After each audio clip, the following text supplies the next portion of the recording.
আসসালামু আলাইকুম ওয়া রাহমাতুল্লাহ। ওয়ালাইকুম আসসালাম। মাশাআল্লাহ, তোমার নাম কি? ফাতিমা।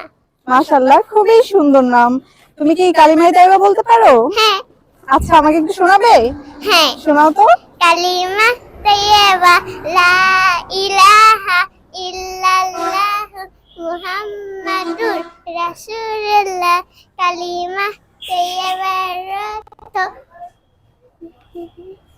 আল্লাহু তাআলা ব্যতীত ইবাদতের উপযুক্ত আর কোনো মাবুদ নেই। হযরত মুহাম্মদ মুস্তাফা সাল্লাল্লাহু আলাইহি ওয়াসাল্লাম আল্লাহু তাআলার রাসূল। মাশাআল্লাহ, খুবই সুন্দর। তুমি তো মাশাআল্লাহ অনেক সুন্দর পারো। মারহাবা, মাশাআল্লাহ, খুবই সুন্দর। আমার পক্ষ থেকে তোমার জন্য গিফট রয়েছে। এই যে ধরো, এটা তুমি রুমে গিয়ে খুলে দেখবে কি। হ্যাঁ, ঠিক আছে, আল্লাহ হাফেজ।